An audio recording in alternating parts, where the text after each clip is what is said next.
At InDigital, we know that public safety professionals hold themselves to a high standard. In fact, standard doesn't do it justice. In over 25 years working alongside you, carrying millions of calls over our IP networks, your dedication has inspired us.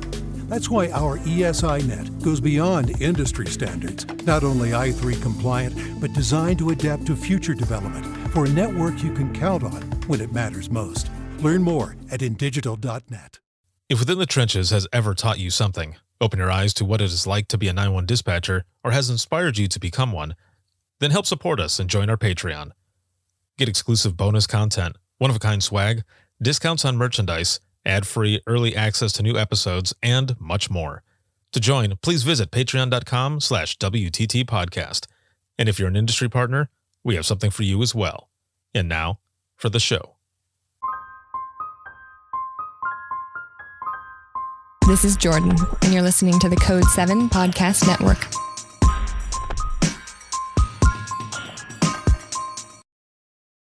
Warning. This episode contains the 3 A's of podcasting: adult content, adult language, and awesomeness. You've been warned.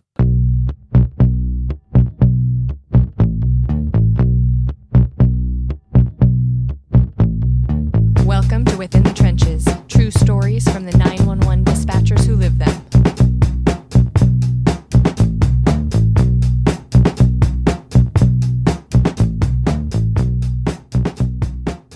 Hey, what's going on? This is Ricardo with the Code 7 Podcast Network, and this is going to be episode 563 of Within the Trenches, true stories from the 911 dispatchers who live them. This episode is sponsored by InDigital, a leader in next-gen core services, and a big shout-out, as always, to subscribers of the podcast, whether you are on Circle, Patreon, or Facebook, but especially all of you who are watching, listening, supporting, and sharing. Thank you so very much. There's a lot of stuff that has been going on, and I am back from a week-long vacation, first vacation that I've actually unplugged.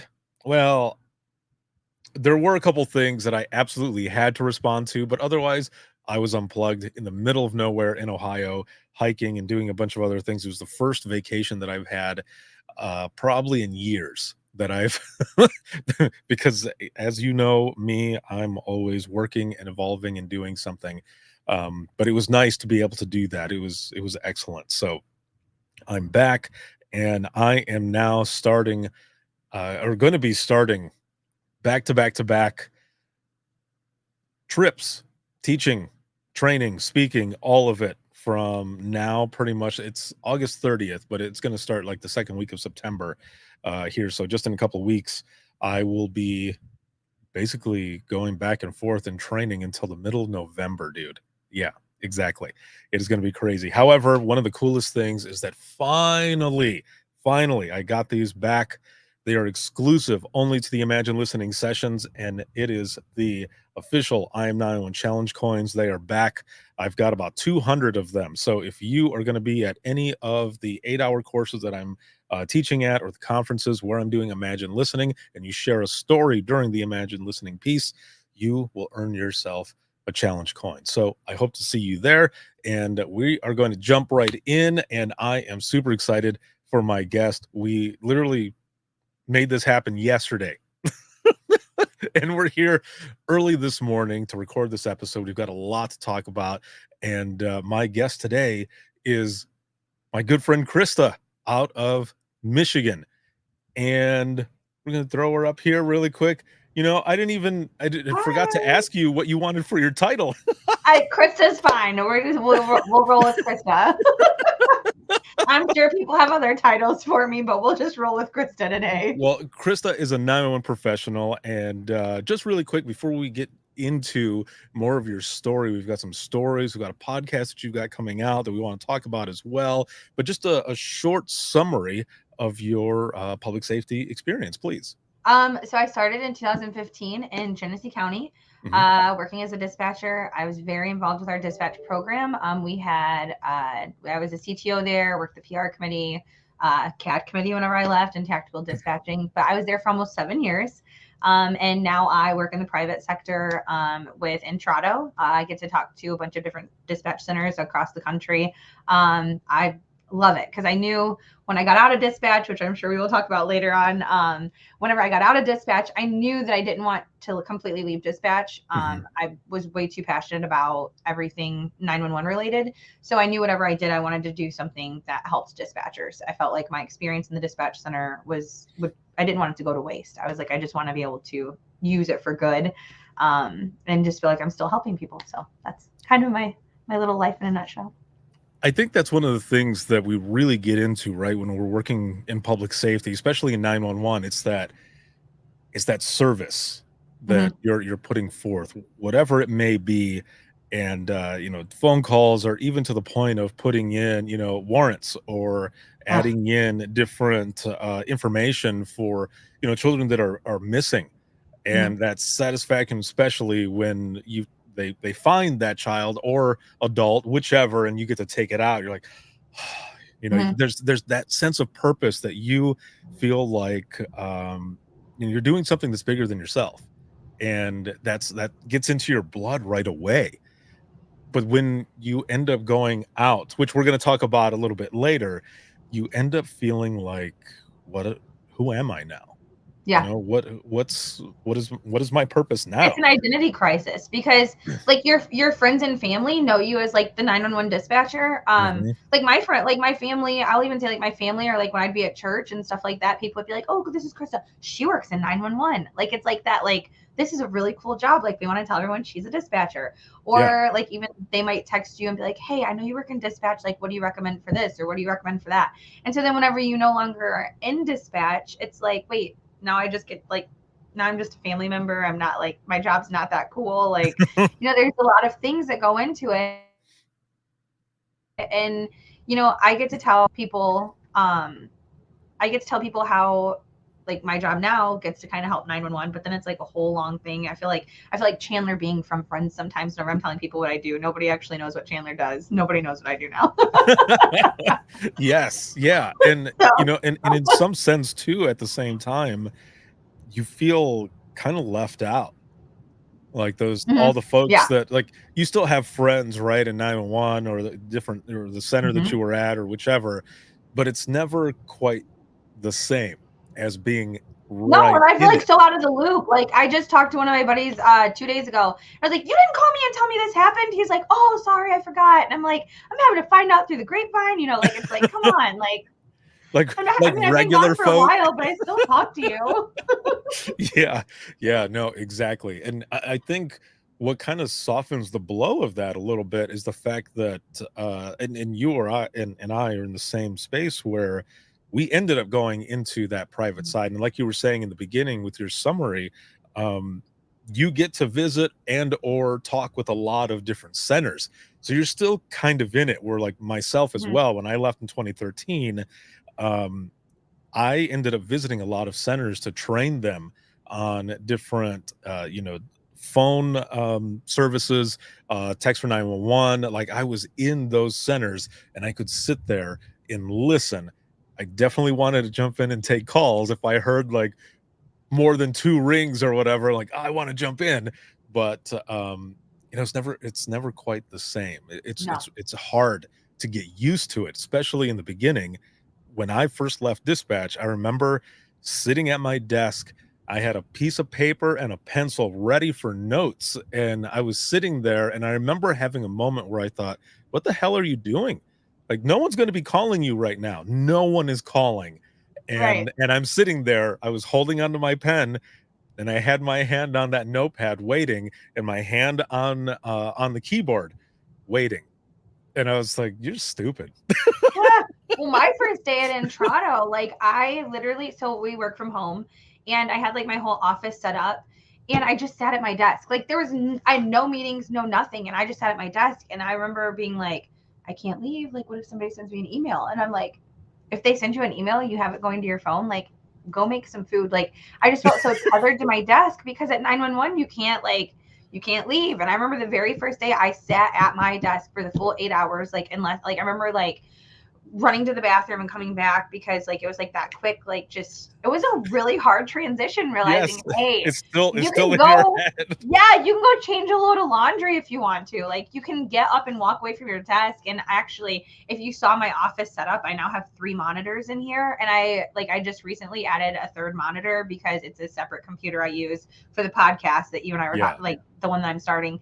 And so I was like, I've got it. And I took a picture and sent it to one of my friends. And I was like, I think I'm back in dispatch. I've got 2 keyboards, 2 mice, 3 monitors. Like, I was like, I think I've made it back to dispatch somehow. Probably a bunch of drinks on your desk well, as I well. only have coffee right now. Actually, I do have coffee and I have a Coke from yesterday that I didn't move. But I usually have coffee and water down here. And then I'll grab like a random pop or Coke or soda or whatever it is, wherever you're from. Yeah, exactly. Yeah. Oh, I know the feeling. And so we're going to get to more of that here as we're going along the way.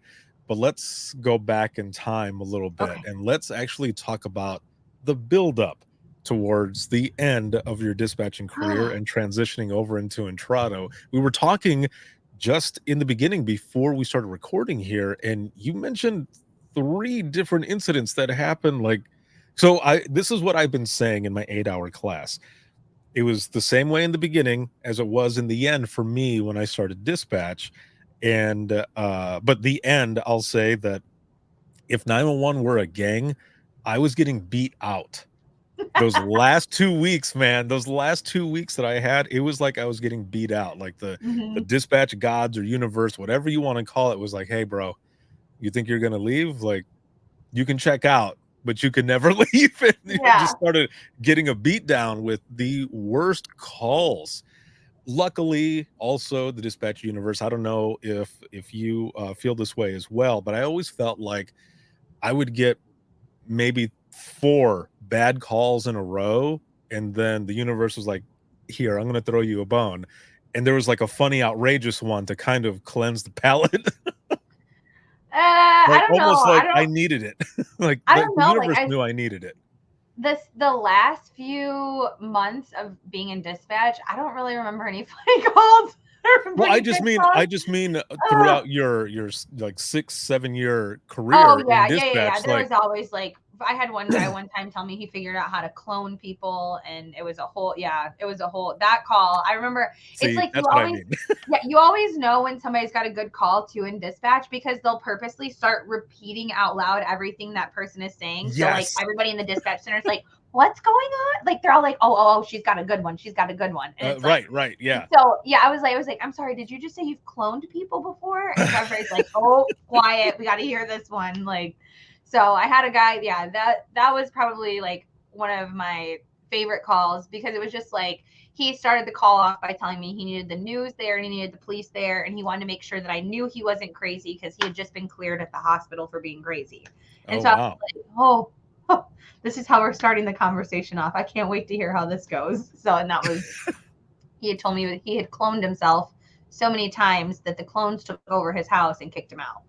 But he needed the police to meet him at a different address, because if he sent the police to his address, the clones would impersonate him and the officer would talk to a clone and not him. Yes. Dude.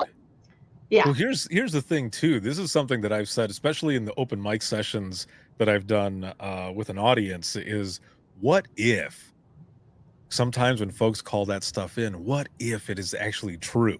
Listen, and, like, we had a bear here. Everybody kept calling in. Somebody reported this bear. And if you like, we're in like the lower part of Michigan. It's like, we're in Flint. Okay. So a bear being in Flint is just not something we had ever experienced. And everybody was like, okay, these people, somebody must have posted it on a page. So now everybody thinks they see this bear. Well, so we had reports one night where this lady's like, there's a bear on the roof of somebody's house. Well, we have a helicopter with Michigan State Police that flies around. And so we don't ever direct dispatch the Michigan State Police, but our dispatcher that night was like, hey, can you go over and check this house? This person says there's a bear on their roof. Of course, everybody's laughing, whatever. Well, so a couple nights later, we get reports that this lady, and we were like, what? And we're like, there's no way. But like, because it was like a passerby. We only got one call on it. And we're like, there's no way. And so one of our county medics keyed up and was like, I'll go check it out, you know, like kind of like, and she gets on stage, she's like, no, there is a dead bear on the highway. And we were like, wait a second. So who smoked the bear? Because a freaking raccoon will take a car out. And right.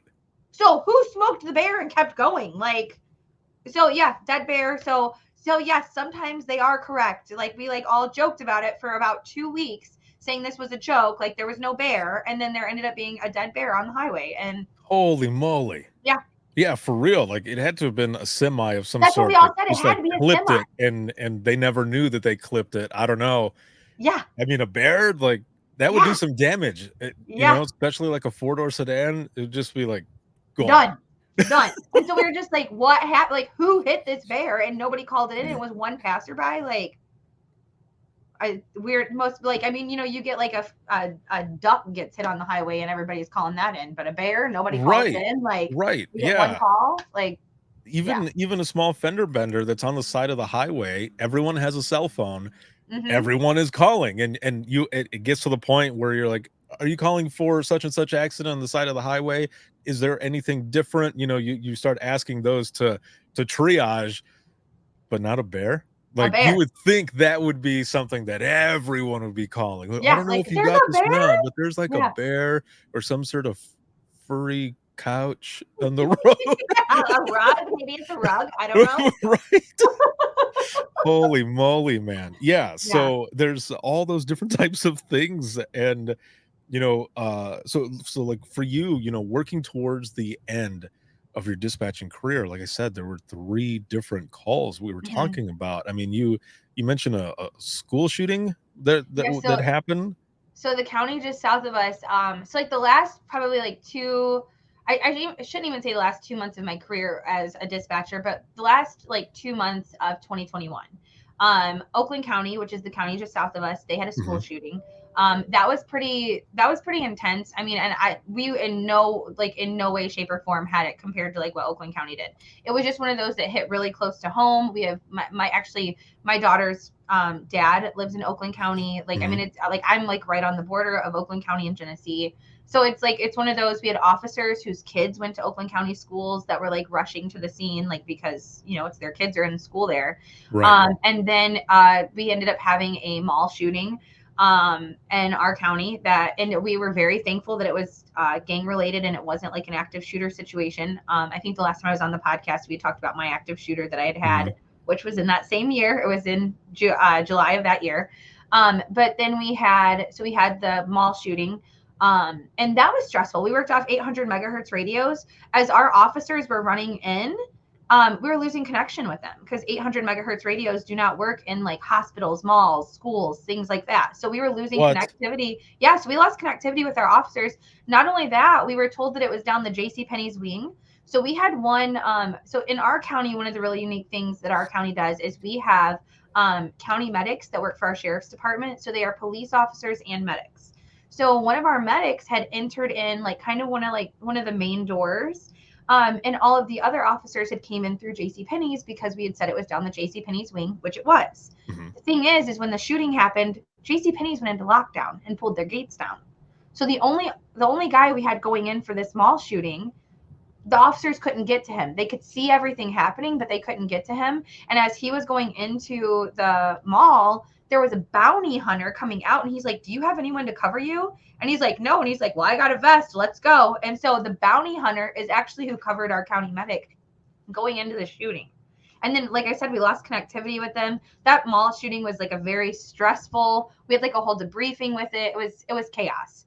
And we learned a lot from that shooting. Like I said, we were very fortunate. It was not an active shooter and it was gang related. So they went in, they got their targets and they got out. However, right. So we had that happen. We had a house explode in the middle of the night, which was like all related to consumers, but it exploded in the middle of the night. And then it also took out the 2 houses next to it. That was very, very stressful. I actually was not at 911 the night that happened. My parents lived right down the road from there and I happened to be at their house. And when it happened, somebody texted me and they're like, hey, like, what was that explosion? And I did not feel it. But my parents weren't hooked to the same consumer lines and somebody else felt it about 12 miles away because they were hooked to the same consumer lines and they could feel it, the vibrations from the ground all the way 12 miles away. So that was like, so I ended up texting my director. I was like, do you need me to go in? I said, because I was about 2 miles from the dispatch center. And he's like, yeah. I said, I'm just warning you, I'm in sweatpants. I'm not in uniform. He's like, that's fine. Just go. I was like, okay. So we got in there, and that was a very stressful night at work. And then I went to Hawaii. And I was like kind of cracking jokes. I'm like, thank goodness. Like, it was December. It was actually right around the Pearl Harbor anniversary. We had planned the whole trip around that because I love World War II stuff. Mhm. And so when I was in Hawaii, I'm like, this is just really great to hit the reset button going into 2022. I was like, because it's just been a really rough 2021. So I get back to dispatch. I get there, and I was like, my first day back. One of my buddies, I was going to be working South Radio the next day, and South Radio and Flint City Radio were like my two babies. Like, I loved those radios. And so our backup position, which handles like all of the lean stuff and like just all of the just like alarm calls and like calls, like just like, hey, I need you to call this person back, call this person back. Like, you just get kind of handed all the like not fun stuff. You do a lot of the breaks. And he's like, hey, any chance you want to work backup tomorrow instead of South? And I was like, no, are you crazy? Like, I hate that position. Yeah. So I was feeling sick the next morning whenever I woke up, and I came into dispatch and I was like, hey, do you mind actually going ahead and switching me? I just don't feel well. And I told him, I said, if something happens, I just don't feel like I'm going to be able to give it to my A game. And I just want to make sure, whoever's working there can. Right. So we sit down, and the city, usually if like whoever gets to back, like if you get to back up before the Flint City dispatcher does for shift change, you'll say, hey, I'm going to pull city up and I'll actually work city radio until that person gets there. So I was like, hey, if you want to go ahead and go, like, I'll pull city up. They're like, okay, cool. I get my headset on. I pull city radio up. I'm getting ready to work it. And I hear ping, and it's a stabbing.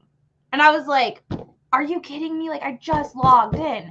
And so Tommy, who had just switched me and was working South Radio, comes over and he's like, best trade ever. Like, kind of like cracking a joke. Right. Because I'm having to work a stabbing now. Like, I thought I wasn't, like, I was like, I just need to like, not relax, but I just need something where I'm not working heavy stuff.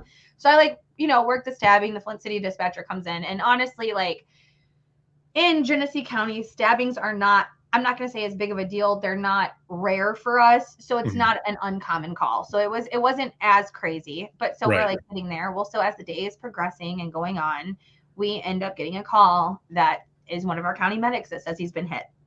And so we ended up having 2 officers down that day. They were responding to a suspicious call. It was just supposed to be a normal call, nothing crazy. And the person that they responded on, if anybody's ever interested in looking at it, there is video footage from the actual shooting, so you can see what actually happens. But they were 2 of our newer police officers. Neither one of them had been on the road for a year. They both handled the call extremely well. Brandon, I am very close with him now. I did not know him before that, but I just remember when the call came in, I'm sitting backup radio, and I was just like, oh my gosh, because I felt terrible. Like, I felt like this whole dispatcher guilt, because Tommy is having to work this call. And I just felt like I just gave him so much, like, I just gave him PTSD. I just gave him all of this horrible stuff that was supposed to be me sitting in that position. And as the backup dispatcher, like, I was the one, like, I mean, like, I still worked the call because his main job was Brandon at the time. Brandon was one of the officers that had been shot. And so he was like, if you are not on scene and you're not with like Brandon or Dalton, like, get off the radio. Like, he literally told everyone, get off my air. Well, so as backup, we have a backup radio channel. So they all went to backup. So I'm dropping everybody on the call. So I still worked it, but it was just like, I felt like I had just given him this horrible, I don't know if burden is the right word, but just something he's going to carry with him for the rest of his life. I mean, and realistically, even I worked backup radio. It's something I'm going to carry with me for the rest of my life, but it was something I really, really struggled with for a long time with Brandon and them's call. And, it was just, so we get through all those calls, and it's now, of course, that was December 21st. And so then, of course, we have like the 22nd and the 23rd off, but then it's our team's job to work December 24th and December 25th. So we were like also working Christmas that year. And I just remember working Christmas, and at Genesee County, one of the great things I will say that I absolutely love that they do this. They do these letters of like commendation. So whenever there's like heavy calls that are there, like we had an officer that was hit on the side of the highway doing a traffic stop. whenever that happened, they go through and they will list the positions that every single person in the dispatch center is sitting. And then they fill out this thing that it's like a letter that says what happened. And like, everybody did a great job. It goes in your file. And so it's really cool. Well, so at the end of the year, they will go through them and look at them. So our director came in and he brought Christmas dinner in for everybody. And he's like, hey, kiddo, can I talk to you for a second? And he always calls me kiddo. And I'm like, yeah, sure. And so I go and talk to him. He's like, how are you doing? And I was like, honestly, not good.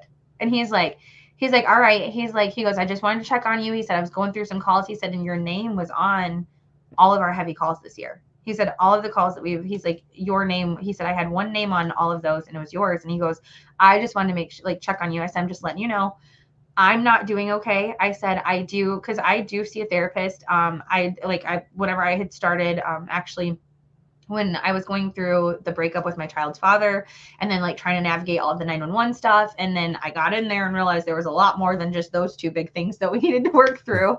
Yeah. But I was like, he knew her by name as well, because it's like one of his friends. And I was like, I've already contacted Tammy. I was like, so she's already aware. And actually, Tammy messaged me that day and is like telling you dispatcher, like, because she's very involved with first responders in our county. And so she's like, if you need anything or if anybody up there needs anything, like, I'm going to set time aside for you guys. And so I was like, I appreciate it so much. And so I was like, I'm already talking to Tammy. I said, but I'm just letting you know, like, I do think this was the, like almost like my last straw. Like, I was like, I'm going to probably be stepping away. And I just want to give you a heads up. I said, I don't know when, I just know that it's time. Because the night of Brandon and Dalton's shooting, I came home to pick Aspen up from my parents' house. And, as like single parents, which I like, you and I have talked about that, like, I'm very passionate about single parenting because I've been a single parent for the last 6 years. And it's not easy in dispatch. I don't think single parenting is easy at all. But like for me, especially in dispatch, like as a single parent, you struggle with like, dispatch gets so much of your time. And it's hard to say no because, you're helping people out, or at least you think you're helping people out. And it's like, how do I say no to that? But then for every hour you spend in the dispatch center is an hour away from your kid. And it's like, and then if it's time for your kid to be with you and not the other parent, it's not even that they're with the other parent, they're with a babysitter. Or, and I'm very fortunate. I know I'm very fortunate. A lot of people don't get this, but my mom and her, my ex's mom, she's a very good friend of mine. So Aspen's grandma, I always call her Aspen's grandma because she is Aspen's grandma. So Aspen's grandma and my mom, which is also her grandma, are very involved with her life. So we are very fortunate that we have them to help out. But Aspen she's not with a parent. So it's like, you feel like that parental guilt, but then if you don't go to work, you feel like the coworker guilt. Like there's a lot that goes on with that. And so I was pretty good at like keeping work life and home life separate, like not bringing the stresses like to each other. And the night of Brandon's shooting, I remember going home to get Aspen, and my dad had known what had gone on at work. And he was like, hey honey, like how was work? And it was just his way of checking on me to see like how I was doing. And I remember I just snapped on it. I was like, how do you think work was, Dad? Like, how do you think it was? And I remember like instantly, like whenever I said that, I felt so guilty because I was just like, oh my gosh, like he's just checking on me because he knows it was a rough day. And he even took it a step further and he goes, like, he was trying to be so calm and he like just just checking on me. And he goes, well, he's like, he's like, I actually saw an accident today. And he's like, the county, like there was a county car, like a sheriff's department car. And the guy that got out the car, he looked so young. And I was like, it was Brandon that he had seen. It was the call right before Brandon got shot. And I was like, that was the officer that got shot, Dad. That was our officer that was down. So then I was like, you're making it worse. Like, please. Oh, no. So I was just like, it was just like everything with that. And so and I realized I had always promised myself that whenever I started realizing I was bringing work home, that it was going to be time to step back from dispatch because I don't, like in our family dynamic, I don't have anybody else at home as a buffer. Like, so whenever I get home from 911, like I told, like a lot of people when they leave the dispatch center, like there's like two types of people. They either blare music or they ride in silence. I was a ride in silence person because I did not want, like, I just needed that peace and quiet when I drove home. Cause I knew once I got home, like there was no silence because it's my daughter and now I get to be mom. And so when you get home from dispatch, like if I'm having a rough day with some calls, I didn't have the luxury of being able to be like, hey, like, can you watch Aspen for a few minutes? Like, just give me 15 minutes to just kind of decompress from the day. There's nobody else there. And she was too young. It wasn't even like I could be like, hey, like, you need to go turn on a show, like, give mom a few minutes. Like, right. Yeah. Like, she was 2 years old whenever I became a single mom. And so it was just like, and at the time of all of this happening, Aspen was 5. So it's like, like you come home and you're dealing with all of this, and it was really hard. And so I just promised myself, if I brought it home, I was going to step down, because it's not fair to her to have to give up all of her time with me. And then when I do come home, not be the parent she needs, because right. And at the end of the day, like, as much as I had a really hard time stepping down. I struggled with it. As a matter of fact, I told Tim on December 25th of 2021 I was going to step down. I did not actually start looking for another job until May. And then I ended up getting hired, and my last day at in dispatch was in July. So it wasn't like an instant process. It wasn't like a rash decision. It was something I really let sit, because I really did struggle with, like, who am I now? Like, what's my identity? Like, what am I?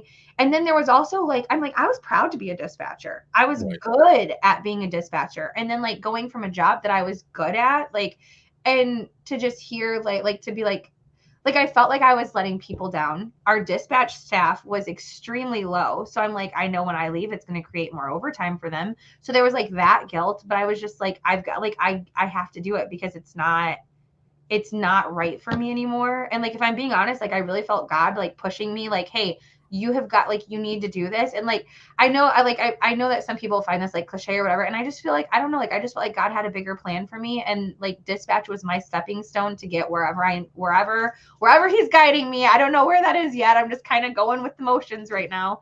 But it was something that was really hard for me. And I struggle with it now sometimes, like sitting on this podcast. I don't technically dispatch anymore. So it's like, where, like, am I in the right spot? Like, are there people that are going to be like, she doesn't even wear a headset anymore. Like, why is she sitting here? But it's like one of those things. Like, I don't want anybody to ever feel like their time in the dispatch chair was irrelevant. Even 20 years from now, like, my mom, she actually worked in a police station.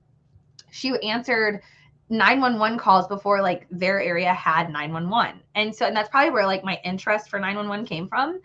And so, like, sometimes I would talk to her about calls, because I was like, she kind of understands a little bit, and she just did this as like for a year. Like, it wasn't anything crazy, but it was nice to have that. And sometimes you just get to be the sounding board for some people. Like they just, like, I was in the Louisiana conference. There was a girl that walked by, because I travel all over, much like you. My travel is about to start and go hardcore, like you were saying, from September to November. It's just like bam, bam, bam, bam, bam. Yes. But we were in Louisiana at a conference, and this girl, I remember she just walked by very, like, she wasn't happy. And most dispatchers at conferences are happy, like, even if they don't enjoy all of the classes that are there. They're at least like, hey, I'm not answering a phone, and I'm getting yes. Like, let me go see what free stuff I can get from the vendors. Like, what do we got going on? And the Louisiana conference, honestly, is a lot of fun. Like, I don't know if you've ever been. Louisiana conference is a lot of fun. Highly recommend. But I'm also from Louisiana, so there's that. But we're at the Louisiana conference. This girl walks by, and she's just very, like, just kind of, I don't know, like, there was just no emotion. Like, there wasn't bad emotion. There was just, so I, like, kind of, like, started talking to her, and she actually had just taken a really bad call. And so her and I were like, I was just talking to her, and I was like, listen, I was like, I get it. Like, there are days you just come home and you just need a few minutes to just decompress. And one of the things, I went to a Mackinac Island conference, to our conference here in Michigan. And I remember sitting through one of these classes talking about mental health. And I remember them telling me that they were telling the whole class, not just me, but they were talking about how when you come home, give yourself 15 minutes. Give yourself 15 minutes, but nothing more than those 15 minutes. Because whenever you give yourself those extra minutes, you're sitting there sulking, and it's almost getting worse. Like, you've got 15 minutes, set a timer. And they were saying they actually encourage spouses to come to this class, or somebody who's very close to you. And they said, because you need to be the person that makes sure after those 15 minutes that they get those 15 minutes, but then after those 15 minutes, they're able to move on and pull them out of that. And so her and I were talking about that. And I said, I just remember them thinking, I said, and that was something that if I felt like it was a bad call, I would allow myself to drive the extra way home And I said, I don't know that it was 15 minutes, but if I had a bad day, I would start driving the long way home because I actually had to get home. But it gave me a couple extra minutes to process everything that had happened, like with work and stuff. And I said, that's what I used because I didn't have that extra person at home to pull me out of it. I said, you'll have to figure out how to do it. But that was what I tried to use to pull me out of like the funk of the day, because you do still have life when you get outside of work.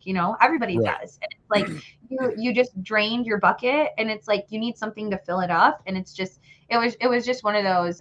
And sometimes if my dispatch experience, if almost 7 years in the dispatch center helped her out, and that's all it helps out, then by all means, because you could see that. And she just was like, thank you so much, because she was like, I just needed to hear somebody say like they had been through it. And it was like, yeah. And the thing is we don't all have the same calls, but we all have the same emotions. We all have the same emotions with them. That's very true. And I think, and I tell people all the time too, you don't know there are calls that can affect me that do not affect the same person. For somebody, they might be like, I can handle those calls all day long. Suicide calls are a huge call for me. Like those calls I will sit on. I have had people very close to me that have committed suicide. So it is a very sensitive thing. So I would sit on those calls, and I would really like try and talk to them. And I would try to go to the extra mile, because I know what it's like. I don't know what it's like to be them, but I know what it's like to be their family member. And that's something that I don't want anybody else to have to go through. And if me sitting on the phone, if the person that I know would have reached out to a 911 dispatcher to tell them, even if they were just calling to say, hey, this is where I'm at, if that dispatcher, like, I know I would have wanted that dispatcher to go the extra mile. So maybe we didn't get the phone call we got. And so suicide calls are a really big thing for me. Whereas other calls, I'm like, whatever, like not whatever, but like I can handle these, and they don't affect my emotions as much. Right. And it's not like an alarm call or a barking dog, loud noise complaint. Like this is someone's life, Yeah. Yeah. And it's just like, some people who may have really hard calls, like, I don't know, like I really, really struggled with people who were on hospice whenever they would call those calls in, because my grandpa was on hospice during a certain time period. And so I really associated with those calls. And I tell people all the time, I'm like, but then after my grandpa had passed away, not that they didn't affect me at all, but they just weren't as close to me, because it was like we've moved, like we've gone through this phase. And I'm like, and I tell, like, whenever I would train people, I would tell people, I'm like, listen, you're gonna have calls that sometimes just affect you more, and you're like, why did that one hit me more? And a lot of times the calls have to do with the season of life you're in.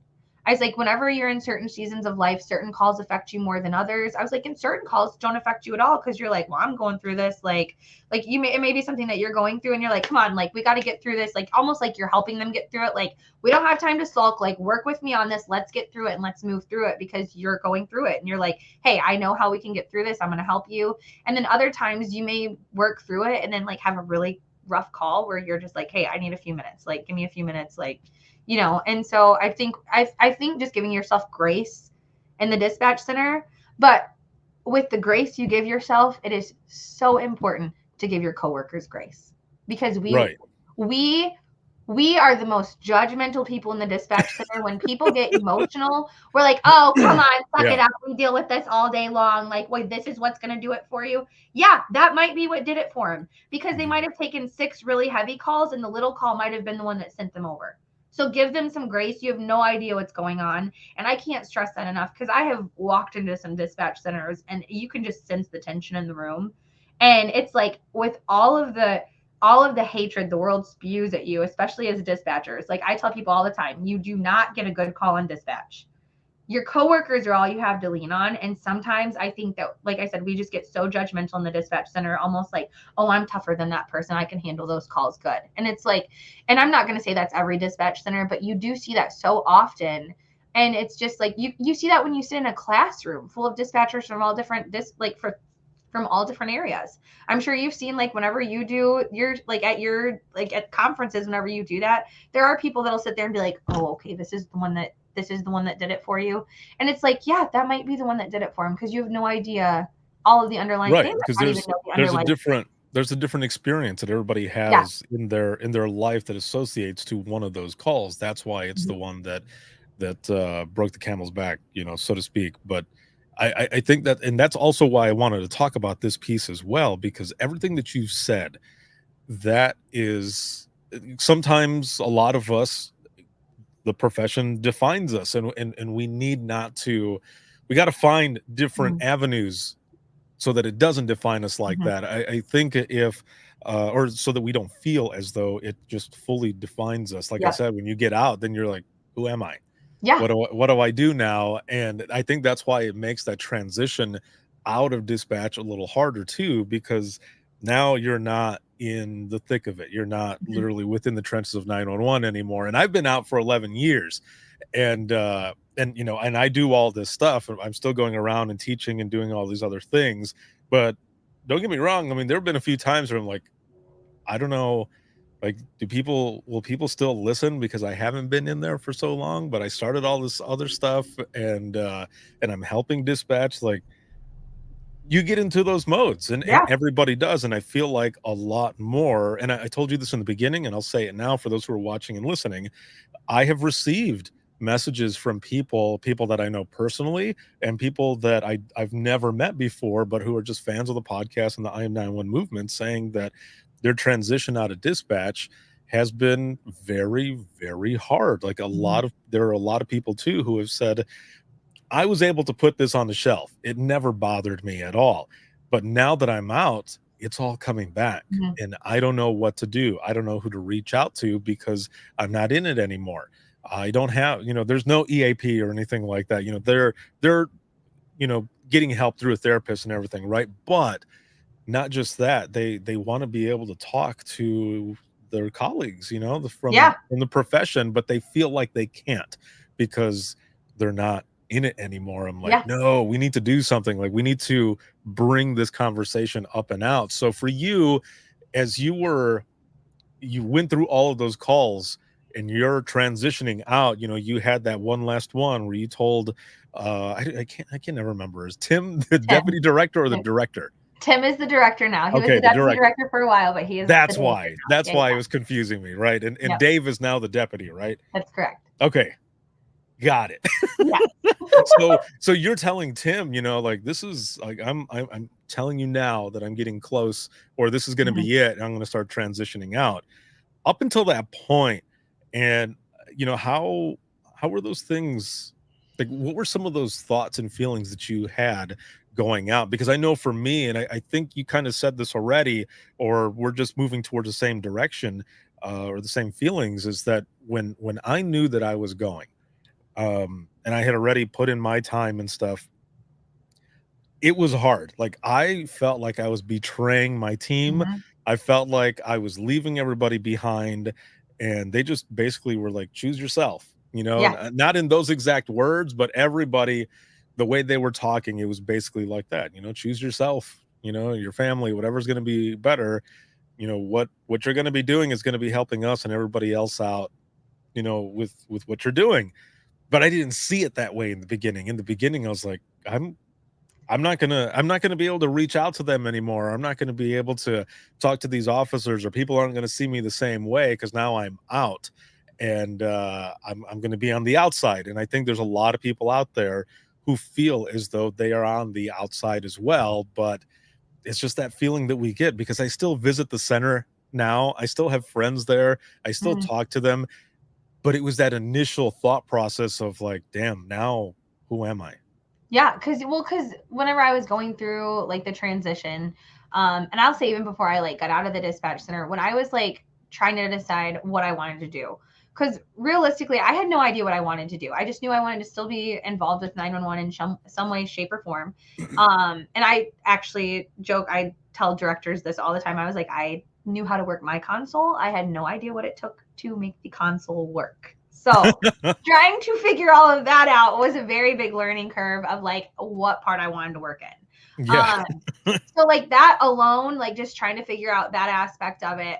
I will say when I got hired on at Entrado, like the guy that hired me on at Entrado, his name is Dave Tima. He is Mhm. if you ever see Dave Tima at a conference, and he's probably going to kill me for saying this because he gets drug all over at conferences. He's fantastic. Go talk to him. Like the guy he has never worked in a dispatch center. And for someone who has never worked in a dispatch center, he is so passionate about like just making dispatchers' lives easier. Like he just always has like dispatchers at the forefront of his brain. So he's like my hype guy, like really, like even still, like he kind of like cracks jokes with me, like because he actually is no longer over my team. But whenever I got hired in, I remember him just like really putting like this spotlight on how important I was to our team because of my dispatch history. And like that really helped me with the transition. I think just realizing like, hey, I do still have an identity. And like the stuff with dispatch was not necessarily, I don't want to say like it was a waste, because it wasn't. And I would say for anybody that's like struggling with their identity, like coming out of the dispatch center, or I should say coming out from underneath the headset. Yes.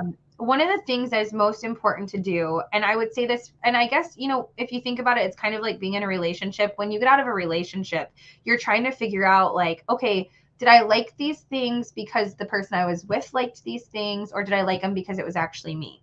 Take the time to remember who you are as a person. Like, did I do these things because it's the only thing I had time for when I worked in dispatch, or because it was somehow affiliated with dispatch, or was it because I actually liked it? Take the time and take the things out of your life that you're like, oh, I actually did not enjoy these things, because those are going to weigh on you. And make room for things, learn new things, like figure out new things that like I'm not going to lie, I had forgot how much I loved cooking. I love cooking. And so like if you follow me on Facebook at all, you will constantly see posts. As a matter of fact, I just posted I made a homemade apple pie the other night, and like tonight is meatloaf and cheesy potatoes. So it's like you can come I up. love all of that. How long's the drive? There's some apple pie left. I'll be over. Yeah. So, but like I really forgot how much I loved cooking. No, I did not forget how much I hate to clean up, but yes. So it's like getting back to that. Like I loved when I was set in dispatch. I crocheted a lot. I think there's probably a lot of people that watch the podcast that are involved in 911. They're probably like, yes, crocheting and knitting you will see in almost every dispatch center. Oh yeah. I had to just figure out, like everybody's like, and I had to figure out, was that something I actually enjoyed, or was that something I just did to pass the time in dispatch? Fun fact, I do actually enjoy crocheting. So, right. Well, there you go. But I think figuring out who you are as an individual is so important, because at the end of the day, if something happens where your dispatch career is stripped from you, whether it's because you step down or because you maybe some things happen, it's retirement, or it just got to be too much. Like that is okay. Like, because you are so much more as a person than everything that goes on at 911. And it's, I know it's hard. Like, and part of the things that we love in dispatch is feeling like we're helping people. You can still help people outside of dispatch, even if it's and I just think that's so important for people to remember. And honestly, like, I mean, if you still want to be someone involved in 911 stuff, like, feel free to message me. I can give you all sorts of ways to still be involved in 911. You can get involved with APCO and Nina and not be underneath the headset anymore. There are so many things that you can do if you still want to be involved with 911, or even just helping with like education about 911. Like, helping educate the public helps dispatchers so much. Like, there's so many different things we can do if you still want to help 911, or maybe you just need to walk away completely, and that's okay too. Those are all okay things. You just need to figure out and just keep that, whatever you have to do to keep reminding yourself of that, because there are going to be days where you doubt it so much. Like, okay, like, is this really, did I really make the right choice? Or even maybe, like, I'm not going to lie, there has been times where I've been tempted to go back part-time.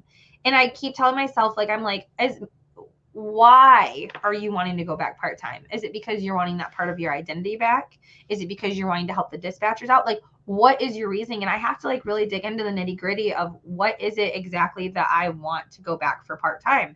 And a lot of times if I sit with that for a while, I'm like, it's not that you really want to go back part-time. You just feel left out. And it's okay. Like, and it's okay. Like, those are all okay things. Just find it's okay to be involved in other things. Like, you're not betraying anybody. You're not. And I will say this for the dispatchers that have stepped down because maybe it got to be too much.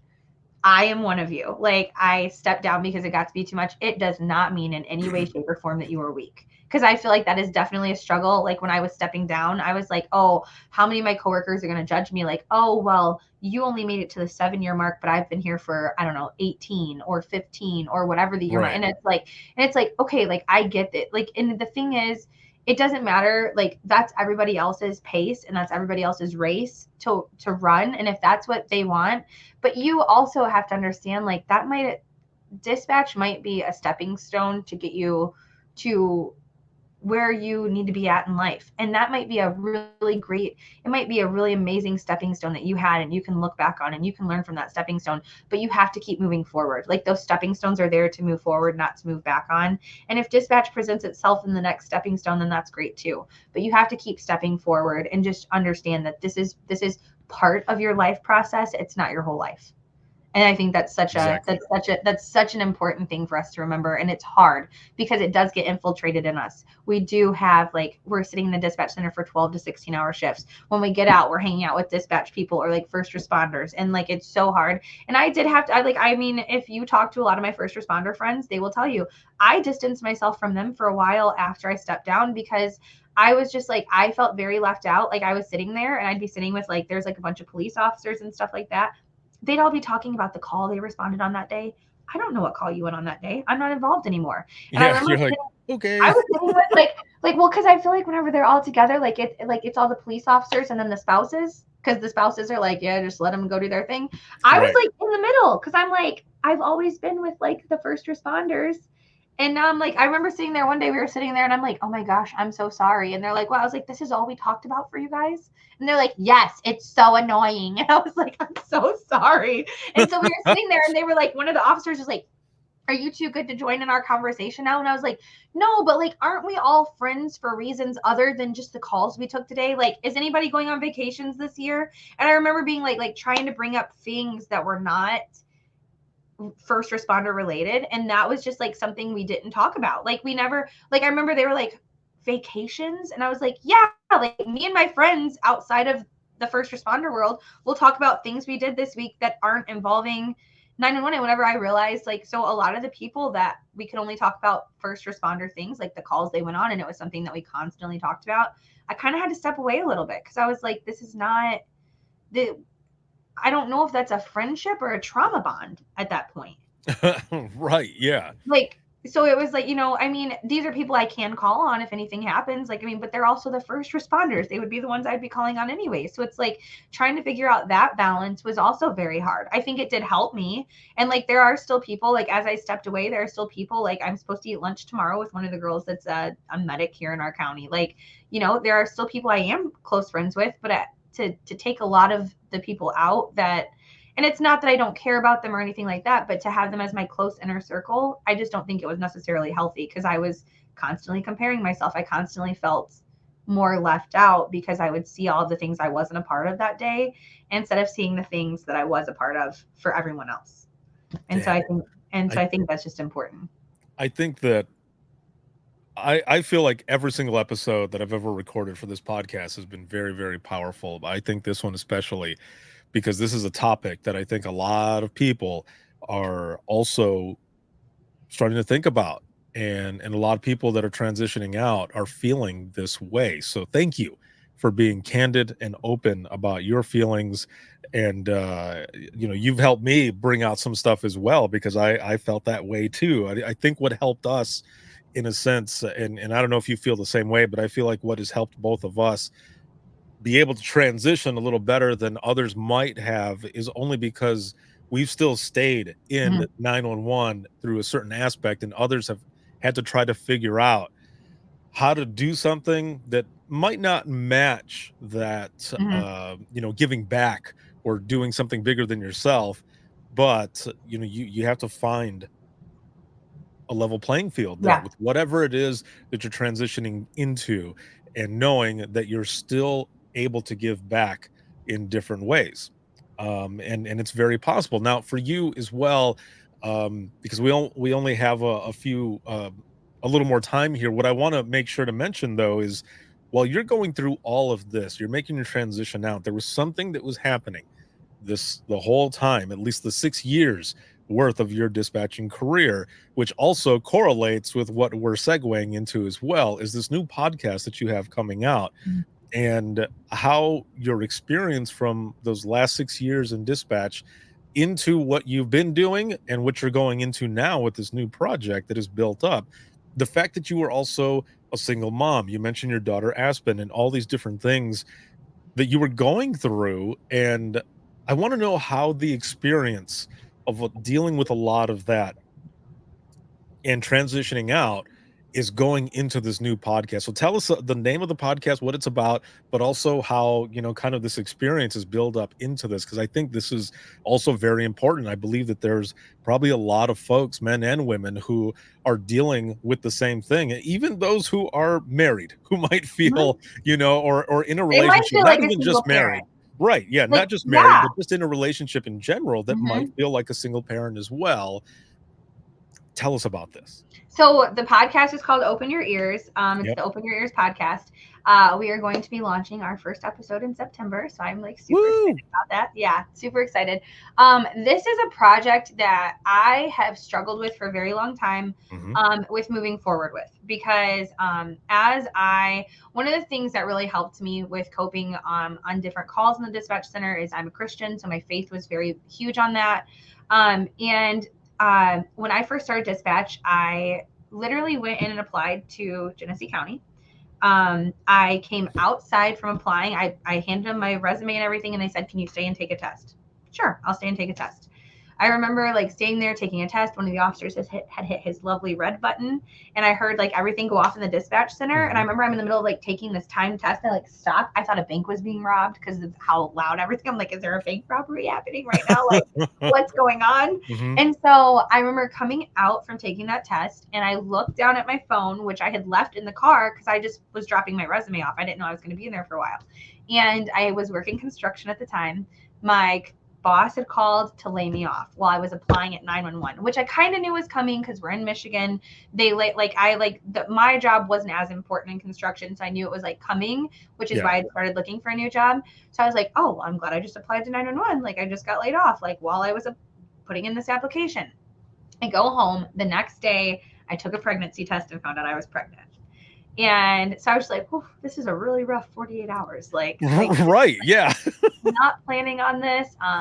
My daughter's dad and I were not married, but we were together. And so I had Aspen, and we got engaged actually right before Aspen's first birthday.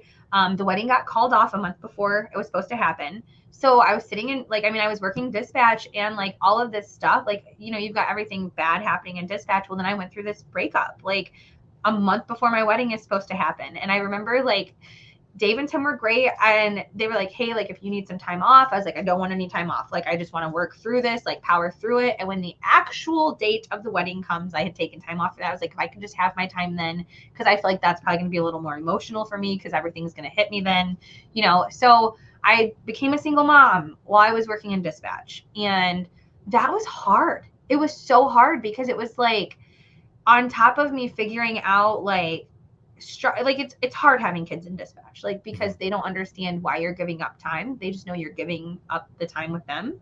And they don't understand how much you're truly helping people. And so in your mind, you're like, listen, you got to understand, like, I'm trying to help these people. Like, I'm doing this to help others, but all they see is this is my mom that I'm not getting to see because she's more worried about somebody else. So you have like that parental guilt, but then like as a single parent, like now I'm having to share my daughter. Like, so I don't have her at home all the time. And granted, we did work out a really great schedule. So the days essentially that I was working, he had her, but that meant that every single day that I was not scheduled to work, so on my off days, was when I had her. And so there was never like that just downtime to just have a second to breathe. And like when you don't have anybody else at home to have those few minutes to breathe, that means you're either staying up super late once she goes to sleep to have a couple minutes to decompress, or you're waking up super early, and most of the time for me, I was doing both. So like the sleep is going, like you're losing a lot of sleep. And I know parents lose sleep. I'm not saying like only single parents lose sleep, but that was my only like time that I got to have a few minutes. And, so that was something I really struggled with. But then as a Christian, like that was not something, like single parenting was not something that like I felt comfortable just going and talking to like my pastor about, because realistically, like in my mind, I'm like, I'm a single parent because I got pregnant out of wedlock. So that was not like, it's almost like a taboo topic we don't talk about. And realistically, like, so who's helping me navigate through this? Like, and it's like trying to navigate through that. Like, yeah, I still had Tammy, my therapist, and stuff like that.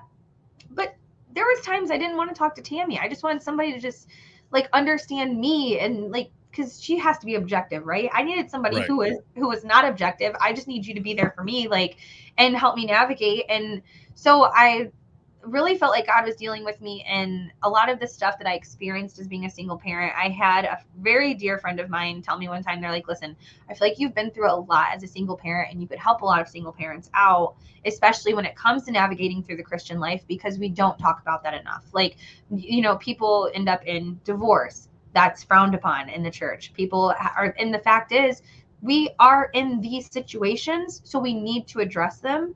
And so he's like, I just really feel like you could be. And I'm like, I don't know how I want to do this. Like, I do feel like God's leading me to do this, but I don't know how. And so I just really struggled with it. And then one day I was doing my devotions, and there's a devotion book I did, and it's called Discerning the Voice of God.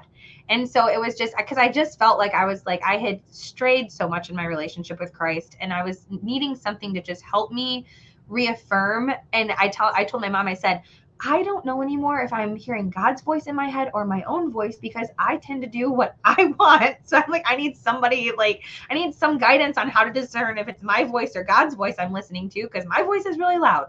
So I did this devotion called Discerning the Voice of God.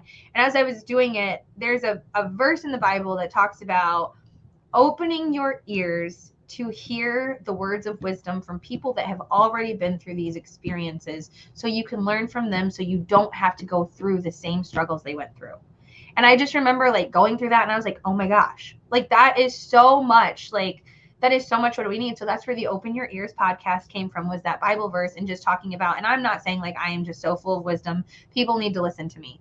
I'm going to have guests on the show that I think will be full of wisdom. And I'm very in the first episode, I go through and talk about how important it is, like just kind of what we're going to be going through and talking about. And one of the things I really touch base on is for single parents. I said there will be things for everybody on this podcast. I think you can take away from it, even if you're not a parent, just because you know parents. And not every topic is going to cover parent. Not every topic is going to be all these parenting things. Like, it's not going to be just infiltrated with that. But I do think it's very important. One of the things I talk about is single parenting, like for parents who became pregnant out of wedlock. Maybe you're a single parent because divorce. One of the things I talk about is maybe you lost your spouse. Maybe there's multiple things that are there. I said, or maybe, like you and I had mentioned, one of the things I cover is maybe you are in a relationship and you feel like a single parent because the other person is just not present. Or maybe they're working all the time. Or, I mean, there's military spouses that are single parenting, but they're very much in a relationship because their spouse is overseas defending our country. Like, there's all these things that we can relate to. And I just think it's so important for us. And one of my friends that I worked in dispatch, when the officer's down, he is a single dad, and his spouse had passed away. So he's a single dad in the aspect of he's a widower. And so it's just like, like bringing people on there that can share their stories. Not only does I think that it'll help people that are listening to know that there are people out there, but it's also kind of like therapeutic for people to be able to tell their story as well. So I think it'll help the people that are able to speak about it. And so I just think, like, if that's all, I don't, if we get 2 listeners, by all means, if it means that people can come on and tell their story. I will tell you right now, if you listen to it and you see that it is me and my sister, just be prepared for all sorts of shenanigans, because she will be on there. And listen, I tell people all the time, if you know me, people think I'm sassy. My mom has 3 daughters, and I promise I am the least sassy of all 3 of them. My mom will tell you I am the least sassy of all 3 of them. She came in dispatch one day and nobody believed me when I said that. And so one of the girls was like, Miss Melissa, I need to ask you, who is the least sassy of your 3 daughters? And she's like, oh, Christa. And I was like, I told you. And they're like, the other 2 are worse. And I'm like, yes, they are worse. I promise. Like, That's in the best hilarious. way possible. Like, we just don't put up with certain things. Like, and we're from the South, so we can say it very nicely. Like, I'm not rude about it whenever I say it. Oh, it's one of those bless your heart things. Yes. Like, oh, that was so nice. Thank you so much for that. Like, like, it's just like one of those that we learned it from our mom, though, so it's her fault. That is amazing. I'm excited for your project, for this new podcast and everything. You mentioned earlier how you don't know, if you hear either Christ's voice, God's voice, whose ever voice, or your own voice, or where you're supposed to be going, but you feel like you're being led by whatever it might be, you're being led in a direction. And I feel like the title of this is perfect. And you are, in a way, like you said, you're not saying that you yourself, um, that you are that voice of wisdom, but in a sense, just you simply speaking from your experience to allow others to be able to open up and be vulnerable. Those are the types of speakers, those are the types of people, teachers, whichever, that I love listening to. A person who gives a little bit of themselves to the audience, because that's how we relate with each other. We are all, in a way, in some way, even if it's the basic foundation or whichever of whatever concept it is that you're talking about, we are connected in that way. And you talking about your experience and then having others come on and people listening, that's a version of the word of wisdom. So thank you Well, thank you. for jumping into this. Like, this is, I'm excited for what you have coming. And so, for as we're going into the wrap up of the episode, where can people find out more about the Open Your Ears podcast? So I have a Facebook page, Open Your Ears Podcast, and we also have it on Instagram. We're doing little announcements here and there for different things. So those would be the two that I tell you to follow first. And then you'll see some announcements later on next week of just different things with it. But I will tell you, just because everybody here is like dispatch related, I had a very like surreal moment when I was recording the first episode. I actually got really choked up because like we're talking about like identity as a dispatcher. And when I slipped the headset on the first time to record the podcast, it was a very surreal moment for me.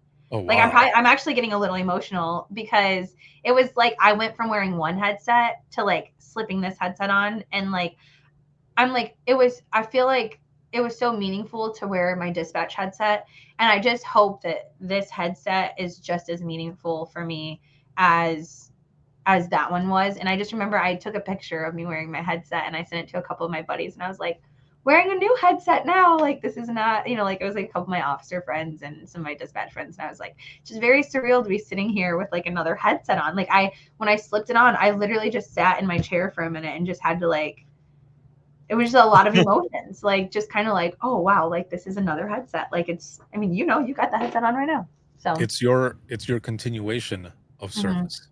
Yes. That's what it is. So this is awesome. When you have it coming out, I'll make sure to share as well. Thank you. So I've got a question for you going into the wrap up of this.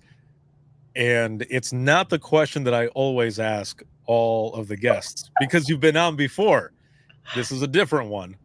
And this goes along with something that I've put out there before. And it's all about if I could tell you one thing. So for those who are watching and listening, let's just talk about the profession and some things that we would want people to know, especially now that you transitioned out and everything. Let's just say you're talking to your friends or family, even that as well, whichever direction you want to go. But as for the 911 profession, the job that you did, if I could tell you one thing, but from your perspective, like what would you tell someone? And that's working in the profession right now. Mm-hmm. I think I would tell them there's going to be days you go into dispatch and your confidence is going to be so high. You're going to be, maybe it's because of something that happened in life. Maybe it's because of the day before was a really great day for you. You had a really rough call that you handled well. You may not leave the dispatch center feeling the same way you did when you walked in, and that's okay. Because it's such a wave of emotions. You may go into the dispatch center and you may have had a really bad call the day before, and you go in there and you're just not feeling like yourself whenever you walk in. And by the end of the day, you may feel great. Those are different emotions, but to ride the roller coaster of emotions, do not put that roller coaster of emotions on a shelf somewhere and just let it fester.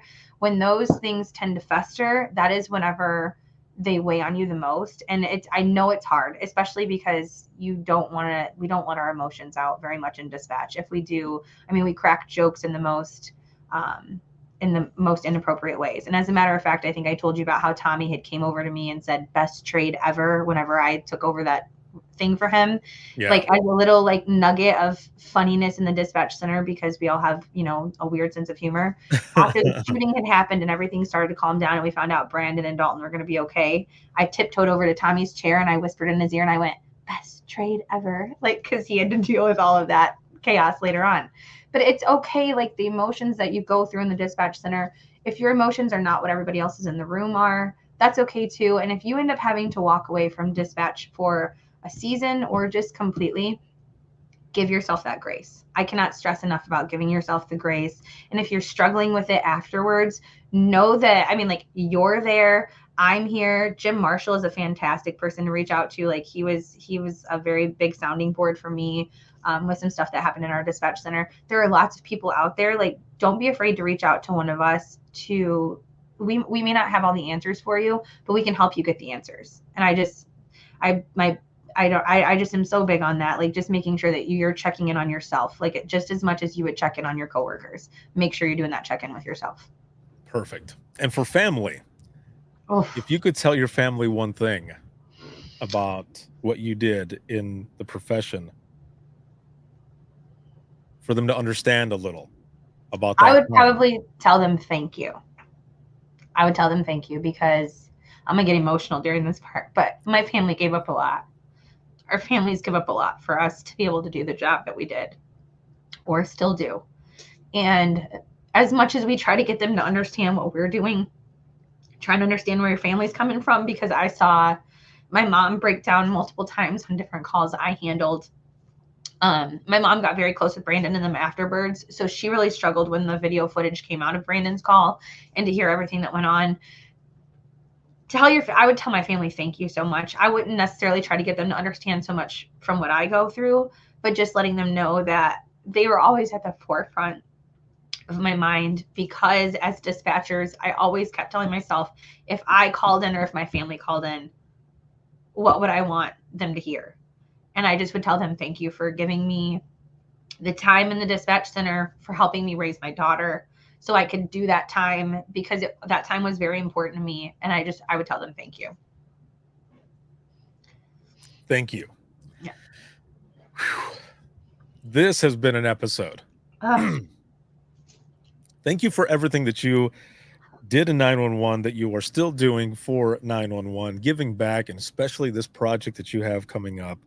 And just thank you for being an awesome friend, man. We've known each other for a long time. Yeah. And it's always awesome talking with you, whether it was while you were still in dispatch and I would see you at conferences, or now that we're on the circuit going to, different conferences and stuff, but especially like this, just being able to talk, share some feelings, and this is our way of giving back as well. So thank you. Absolutely. For everything. Thank you for having me on the show. Yes, this has been awesome. So I'll be back with you here in just one moment. Okay. And for those who are watching and listening, if you have any comments, questions, or you ever want to be a guest on the show, you can email me, and that'll be wttpodcast@gmail.com.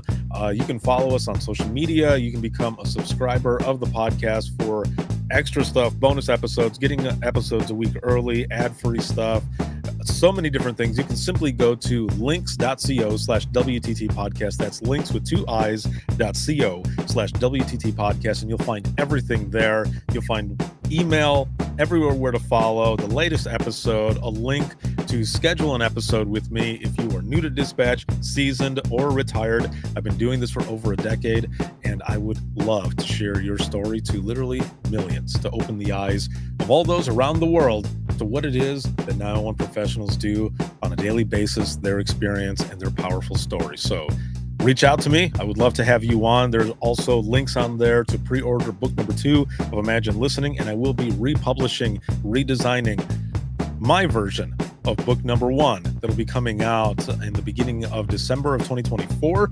And you can also find a link there for podcast and dispatch merchandise. So make sure to check it out. Once again, it's links with 2 i's.co/WTT podcast.